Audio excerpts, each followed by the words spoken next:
قرآن حکیم، سیرت النبی صلی اللہ علیہ وآلہ وسلم، احادیث مبارکہ، فقہی مسائل کا بیان اور بہت کچھ انشاءاللہ تعالی جید علماء کرام کے ساتھ۔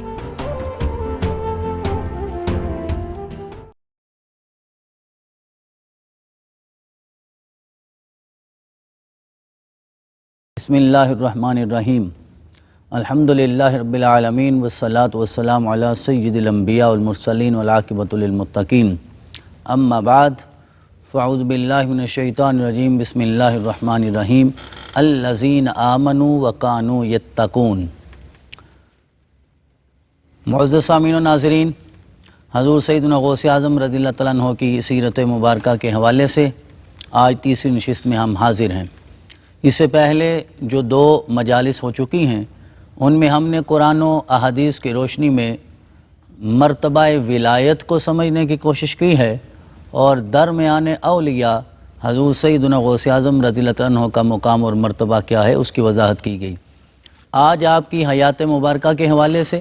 آپ کی ذاتی زندگی کے حوالے سے چند مروزات پیش کی جائیں گی۔ حضور الشیخ عبدالقادر جیلانی رضی اللہ تعالیٰ عنہ، آپ کی جو ذات گرامی ہے، آپ کی ولادت 1 رمضان 470 ہجری میں ہوئی ہے۔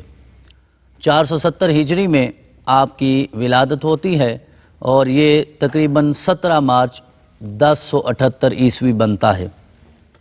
آپ کے القابات میں جو مشہور 3 القابات ہیں ان میں ایک لقب تو ہے محی الدین، محبوب سبحانی، غوث ثقلین اور غوث العظم۔ ان القابات کے ساتھ آپ مشہور ہیں۔ جو پہلا لقب ہے محی الدین، اس کا حوالہ یہ ہے کہ آپ ارشاد فرماتے ہیں کہ میں نے خواب میں دیکھا کہ کہیں سفر میں ہوں اور کوئی شخص انتہائی لاغر، کمزور، نحیف مجھ سے سہارا مانگ رہا ہے۔ میں نے سہارا دیا، اٹھایا، قدموں پہ کھڑا ہو گیا تو اس نے بتایا کہ میں دین ہوں اور اس وقت میں کمزوری کی کیفیت میں ہوں اور آپ نے مجھے احیاء بخشا ہے۔ تو اس کے بعد آپ کا لقب سارے زمانے میں محی الدین ہو گیا۔ کیوں کہ اللہ آپ سے محبت کرتا ہے،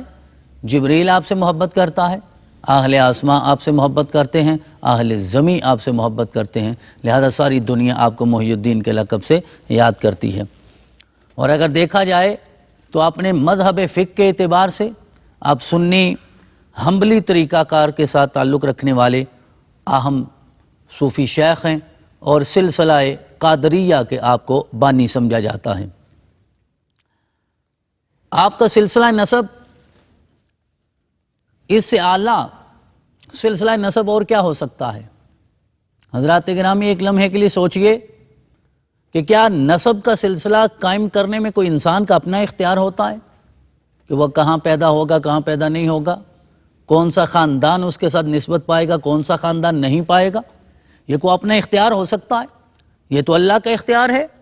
پہلی بات تو یہ ہے کہ وہ کیا بنائے گا، کیا نہیں بنائے گا، کس جنس میں پیدا فرمائے گا، کس مخلوق میں پیدا فرمائے گا، کس نسل میں پیدا فرمائے گا، کس علاقے میں پیدا فرمائے گا، یہ انسان کا اختیار تو نہیں ہے۔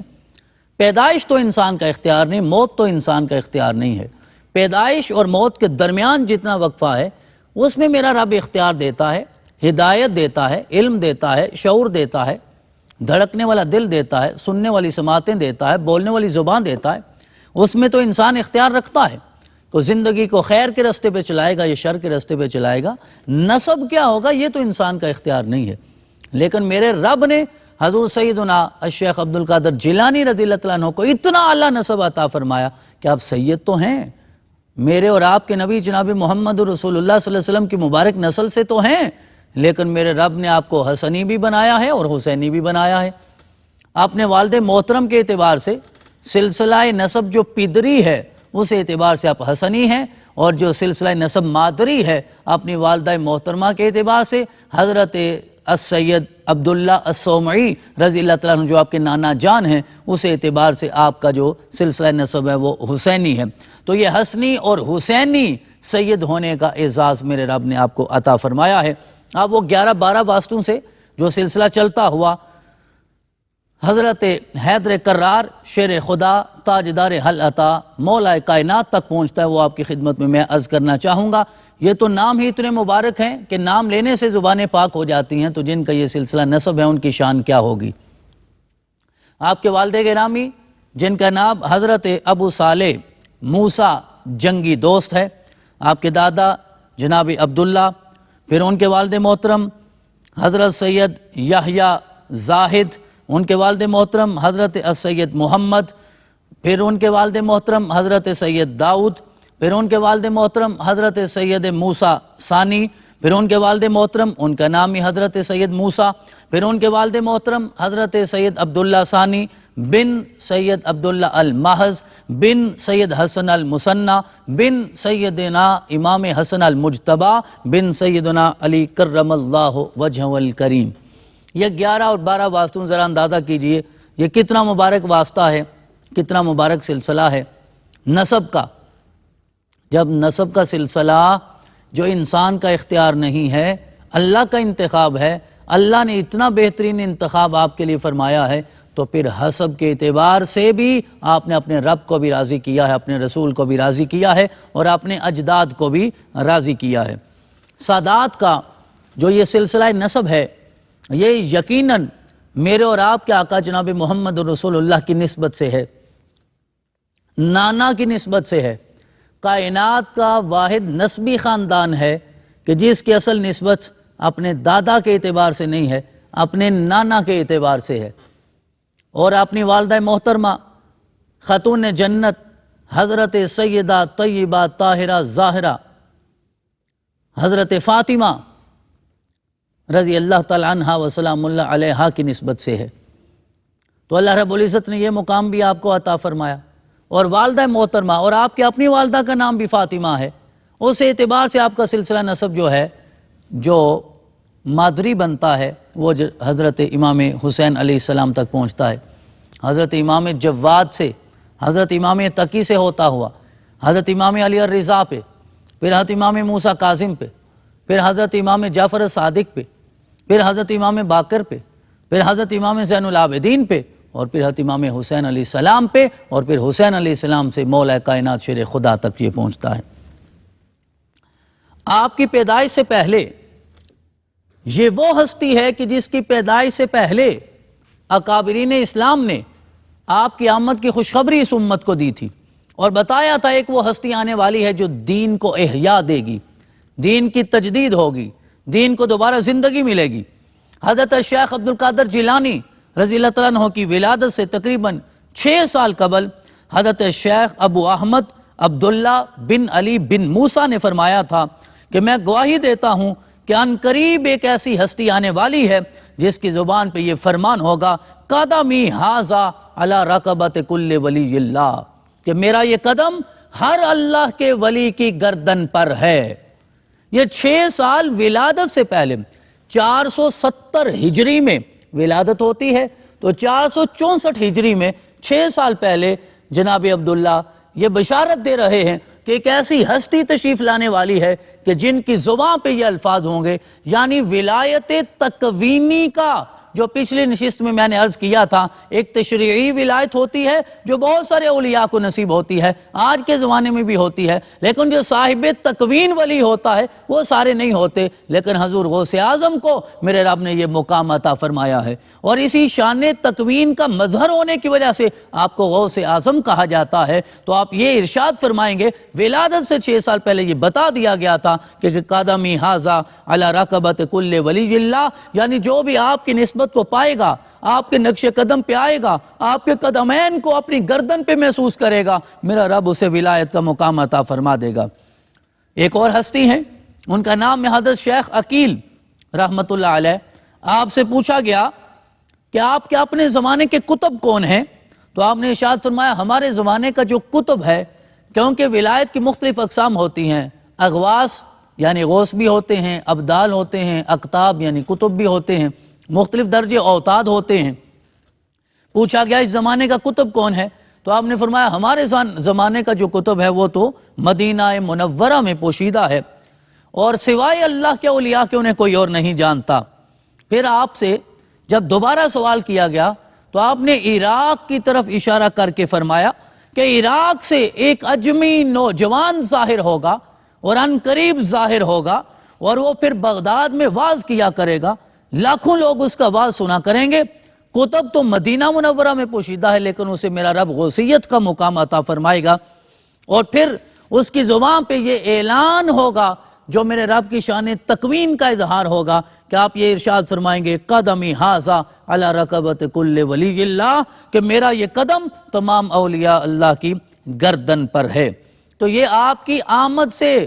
کئی سال پہلے یہ بشارتیں دی جا رہی ہیں، جس طرح سرور کائنات تاجدار ختم نبوت جناب محمد الرسول اللہ صلی اللہ علیہ وسلم کی آمد سے پہلے 600 سال پہلے قریباً حضرت عیسیٰ بن مریم علیہ السلام یہ بشارتیں دیتے تھے، وَمُبَشِّرًا بِرَسُولٍ يَأْتِي مِن بَعْدِ اسْمُهُ احمد، کہ میرے بعد ایک رسول تشریف لانے والے ہیں، ان کا نام احمد ہوگا۔ اسی طرح میرے رب نے اپنے رسول کے اس فرزند کو، فرزند رسول کو، ابن رسول کو، ابن زہرا کو، ابن مرتضیٰ کو یہ مقام عطا فرمایا ہے، ابن حسن کو، ابن حسین کو یہ مقام عطا فرمایا ہے کہ اللہ کے اولیاء یہ پہلے سے بشارتیں دے رہے ہیں کہ ایک ہستی تشریف لانے والی ہے جس کی زبان پہ یہ الفاظ ہوں گے۔ اور آپ سلسلہ ولایت کو پڑھیے، تاریخ ولایت کو پڑھیے، آج تک کی معلوم تاریخ میں 470 ہجری سے لے کر 1442 ہجری میں ہم موجود ہیں، تقریباً 1000 سال ہونے والا ہے۔ 1000 سالوں میں اللہ کے اولیاء آئے، گزر گئے، ابدال آئے، کتب آئے، اوتاد آئے، گزر گئے، ابھی بھی موجود ہوں گے، پوشیدہ ہیں، جنہیں اولیاء ہی جانتے ہیں، قیامت تک لوگ آتے رہیں گے۔ لیکن یہ اعلان کہ قدمی ھذا علی رقبۃ کل ولی اللہ سوائے حضور غوث اعظم کے کسی اور نے نہیں فرمایا۔ سالک السالکین میں یہ کتاب، یہ بات درج کی گئی ہے کہ جب حضرت شیخ عبد القادر جیلانی کو میرے رب نے مرتبہ غوثیت عطا فرمایا، مقام میں محبوبیت عطا فرمایا۔ اصل یہ مسئلہ ہے سمجھنے والا، غوثیت بعد میں ملتی ہے، قطبیت بعد میں ملتی ہے، ابدال اب بعد میں بنتے ہیں، پیر طریقت راہبر شریعت بعد میں بنتے ہیں، محبوب سبحانی بعد میں بنتے ہیں، محی الدین بعد میں بنتے ہیں، غوث الثقلین بعد میں بنتے ہیں، غوث اعظم بعد میں بنتے ہیں۔ پہلے میرا رب انہیں اپنا محبوب بنا لیتا ہے۔ تو جنہیں رب محبوب بنا لے پھر انہیں تو میرا رب شان عطا فرماتا ہے، انہیں تو وہ مقام عطا فرماتا ہے۔ پھر انہیں سمجھنا چاہیے کہ وہ اللہ کی شان کن فیکون کا مظہر بن کے تشریف لائے ہیں۔ حضور غوث اعظم کے بارے میں، حضور داتا گنج بخش کے بارے میں نہیں فرمایا گیا کہ آپ مظہر نور خدا بن کے آئے ہیں، خدا کے نور کا مظہر بن کے آئے ہیں؟ تو آپ بھی اپنے رب کی شان تکوین کا، اپنے نانا کی شان تکوین کا مظہر بن کے آئے ہیں۔ یہ تصرفات اور یہ اختیارات میرے رب نے آپ کو عطا فرمائے ہیں۔ تو جب اللہ نے آپ کو درجہ غوثیت عطا فرمایا، درجہ محبوبیت عطا فرمایا، تو ایک دن جمعہ کی نماز میں خطبہ دیتے وقت آپ پر یہ استغراق کی کیفیت طاری ہو گئی، وجد کی کیفیت طاری ہو گئی، اور آپ کی زبان فیض عام سے یہ کلمات جاری ہوئے تھے کہ قدمی ھذا علی رقبۃ کل ولی اللہ۔ اور پھر وہ حدیث مبارکہ جو پہلی نشست میں ہم نے عرض کی تھی، میرا رب جبریل کو بلاتا اور کہتا میں محبت کرتا ہوں، تم سارے آسمان والوں کو بتا دو، تم سارے زمین والوں کو بتا دو۔ جب اللہ نے محبت کا اظہار کیا غوث اعظم سے، درجہ محبوبیت عطا فرمایا، تو آپ نے اعلان کر دیا قدمی ھذا علی رقبۃ کل ولی اللہ۔ جبریل نے آسمان و زمین میں ہر طرف یہ ندا کر دی کہ دیکھو اللہ ان سے محبت کرتا ہے، تم بھی ان سے محبت کرو۔ تو اس پہ جمہور اولیاء کا اس بات پر اتفاق ہے کہ حضور سیدنا غوث اعظم رضی اللہ عنہ نے جس لمحے یہ اظہار فرمایا تھا، اعلان فرمایا تھا، روئے زمین میں جہاں جہاں اللہ کے اولیاء موجود تھے انہوں نے اپنی گردنوں کو جھکا دیا تھا، اور اس خیال کا اظہار کیا تھا کہ ہماری گردنوں پہ آپ کا مبارک قدم ہے، کیونکہ میرے رب نے یہ شان عطا فرمائی ہے، یہ مرتبہ عطا فرمایا ہے۔ اور جو لوگ براہ راست اس مجلس میں موجود تھے وہ اپنے وجود کے ساتھ اٹھے ہیں اور آپ کے قدم مبارک کا بوسہ لے کر یہ بتایا ہے جنہیں رب یہ شان عطا فرماتا ہے تو ہم اپنا آپ ان کے قدموں پہ قربان کرتے ہیں۔ یہ آپ کی ولادت سے پہلے کے حالات ہیں، اور سلسلہ نسب اتنا اعلیٰ ہے، سلسلہ نسب اتنا مبارک ہے۔ تو میرے رب نے جو آپ کو صداقت عطا فرمائی، ایمان کی نعمت عطا فرمائی، عمل صالح عطا فرمایا، صبر جمیل کی نعمتیں عطا فرمائی، زندگی میں مشکلات کے باوجود آپ نے برداشت کر کے دکھایا ہے، یہ میرے اور آپ کے آقا صلی اللہ علیہ وسلم کی سیرت پہ جب تک عمل نہ ہو تو یہ چیزیں ممکن نہیں ہوتی. قرآن عزیز کا مطالعہ کریں. اعلان وَلَقَدْ كَانَ لَكُمْ فِي رَسُولِ اللَّهِ أُسْوَةٌ حَسَنَةٌ لِمَنْ كَانَ يَرْجُو اللَّهَ وَالْيَوْمَ الْآخِرَ وَذَكَرَ اللَّهَ كَثِيرًا کہ تمہارے لیے اللہ کے رسول کی زندگی میں بہترین نمونہ ہے. لیکن کسے ملے گا؟ یہ آیت کا جز اتنا نہیں ہے، پورا تلاوت کرنا ہوگا. لمن کان یرجو اللہ، جو اللہ سے ملنے کی امید رکھتا ہے، یوم آخرت پہ یقین رکھتا ہے اور اللہ کا ذکر کثرت کے ساتھ کرتا ہے، میرا رب پھر اسے یہ مقام عطا فرماتا ہے. یہ ساری چیزیں ہمیں حضور سیدنا غوث اعظم کی زندگی میں نظر آتی ہیں. اللہ سے محبت بھی اور اللہ کی آپ سے محبت بھی، رسول اللہ سے محبت بھی، رسول اللہ کی آپ سے محبت بھی، مولا کائنات سے محبت بھی اور مولا کائنات کی آپ سے محبت بھی. تو آپ کے حالات زندگی کا یہ سلسلہ انشاءاللہ اگلی نشستوں میں بھی جاری رہے گا.